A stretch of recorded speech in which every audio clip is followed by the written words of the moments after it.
Hello, everyone. I am Phoenix Tremaine, and this is Divorce Court Season 20, Episode 16, Swann versus Swann.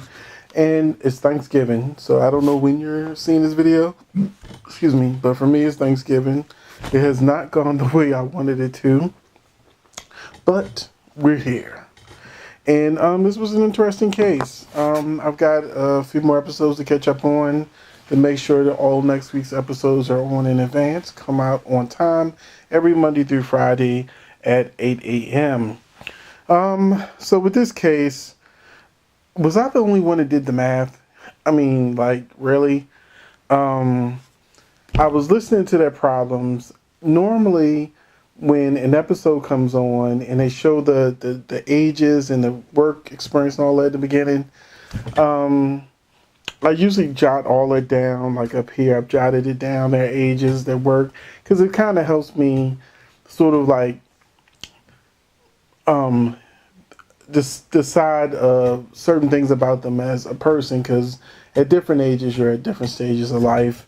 And with this case, I had to do the math because they've been together for 17 years. And then towards the end of the case, Judge Lynn asked their ages, and he was 45 and she was 33. And I said, hold up. Wait a minute. So when they met, he was 28 and she was 16. Okay, so that goes directly into some of the things I felt about the case in regards of cheating. Okay, so, yeah, she was hiding the pants at 16, and, he was getting that young stuff that he wasn't supposed to be dipping in. My first note is, I think after 17 years, they've had a disconnect. Now, unfortunately in relationships, a lot of times people say it's a natural stage for people to just get tired of each other and just like let things go. And a lot of times, people joke about being married and now you're not going to have sex anymore and all those kind of things like that. I found the best way to have a great, loving, long-lasting relationship where your partner is always excited and energetic about seeing you and always thinking about you, is to make sure you always never stop dating. And this is some advice I'll probably be giving a lot during these divorce court commentaries. And I'm also getting over a cold too, so you'll probably notice my voice is a little different. Yeah, you never stop dating. My relationship will be 8 years in February, and I still keep us in a state of perpetual dating. I've been in a 6-year relationship where I hit that relationship slump like maybe 2 years in, and I don't want to do that again. I learned a lot from that first relationship I had, and you don't want to get in that slump because then you get the issues that they got. And I definitely saw that there was a disconnect in that relationship. Some of that just have to do with their age. Like, the things you wanted at 16 and things you wanted at 28 ain't the things you want, at 26 and 38, or you're gonna want at 48 and 40 and 36. So it's like, it's all fun and games in the beginning, especially since usually it's a highly sexual situation, until she wants kids, and you're 45, and you're like, do I want to be going to some kid's graduation when I'm like 63? I mean, right. So it's like, he's like getting to that point where he's ready to, this is the age for a lot of people where people are ready to settle down and chill the fuck out. Shit. Ain't got no time for no diapers and whatnot. And she's working and going to school and she wants a baby too. And that means a lot of the raising of the child since he's at home is going to fall on him. So, and then he's 45, but she's still in her 30s. She's got, she's going to have that, I need a baby. And then they lost a baby. So it's like, there's a really good chance that she's going to always want a kid, sort of like a Married to Medicine with Dr. Jackie and Curtis. Curtis is like, we're retirement age. I don't want no kids. I don't want to adopt no kids. I don't want no kids. I don't want a house. I want a condo. So that was how he was feeling. She still wanted a house because she was still hoping she can fill that house with children. And I feel like they're in the same stage of he's ready to retire and move on with life, and she's still at that age where she's young enough. Whereas, if she pops out a kid at 33, then when she's in her 50s, she's still pretty young enough to still be ready to go out and travel and do great things. But yeah, not so much for him. And especially, like I said, it falls on him to have the responsibility of raising a kid. Now, the husband thought the kid wasn't his, and that opened a whole new can of worms because it came out that, she's out there on prison pen pals. And Judge Lynn, I was mad because she does this all the time, is that she'll let all the guys' dirt come out, but sometimes she won't even let all the women's dirt come out. And he was about to say, when she was saying it was just talking about feelings, and he was like, oh no, he sent you, and we know he's about to say dick pics, but Judge Lynn cut him off. I was mad. I was like, yeah, poor her. I know she had a miscarriage and you feel sorry for her, but pull all her skeletons out the closet too. Don't just lay his out there for everybody to see. So yeah, he's on social media, and they have a disconnect. So, and then they probably definitely have a sexual disconnect. They never really got into, he was in a coma for like 6 or 7 years. So they mentioned it briefly in the beginning of the case, and he has health issues. He may not even be able to get it up. You don't know what's going on with that man's health right now. We never went enough time in the case. But she's still young. She's probably tired of whatever he's giving her anyway. And that's what happens when you have that age gap, and then you have that disconnect, and then she's feeling lonely, and she's feeling betrayed by him for thinking the kid that died wasn't even his. And so that's going to lead women to cheat. So I believe she was cheating. I believe he was cheating. After 17 years, there's a huge disconnect in their relationship. And so my note was, most likely they're both cheating.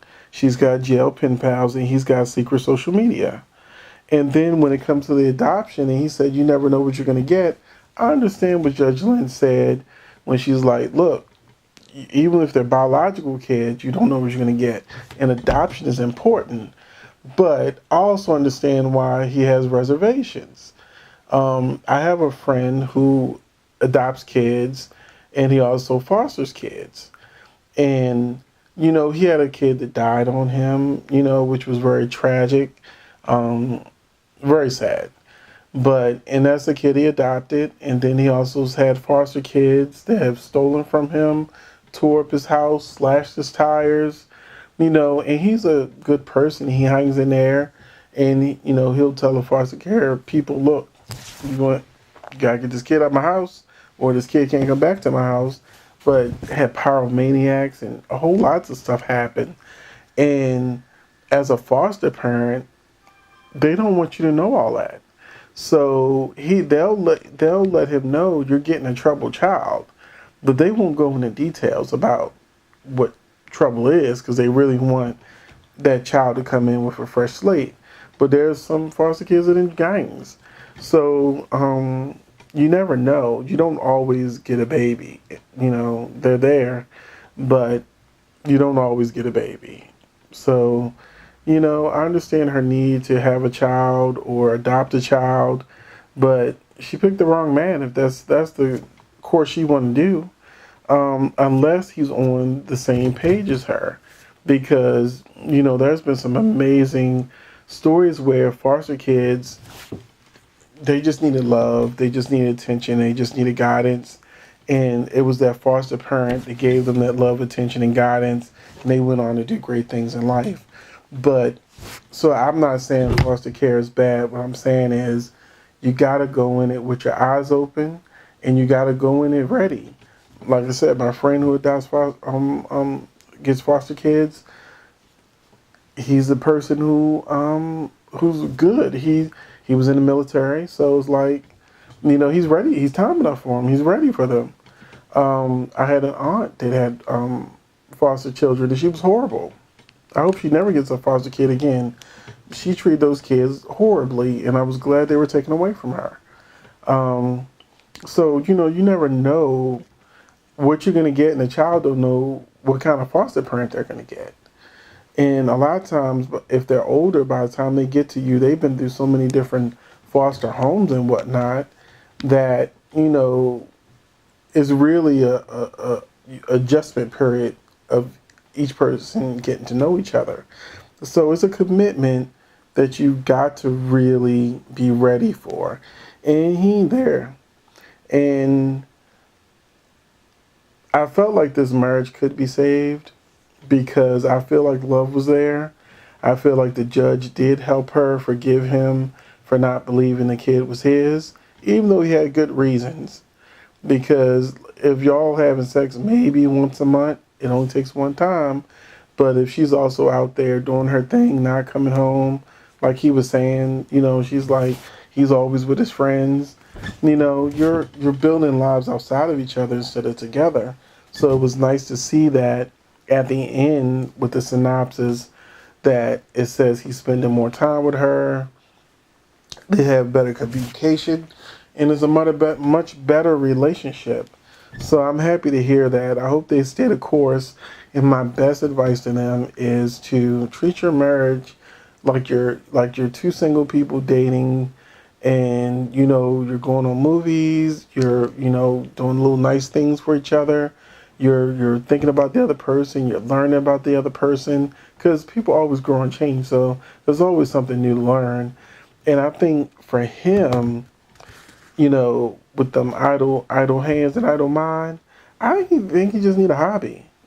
Maybe, if if they don't get a foster kid, maybe you can go to the men's league. I forgot the name of it, the Boys and Girls Club, and mentor some kids or something like during the day.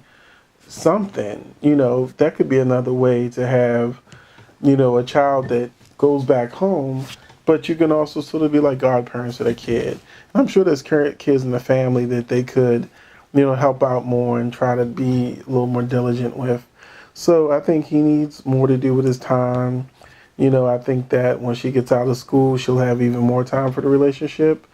And I think they're a good couple. I just think that they just need to get and stay on the same page and treat your relationship like it's fresh and new every day that you wake up. Thanks for watching, and I will catch you in the next video.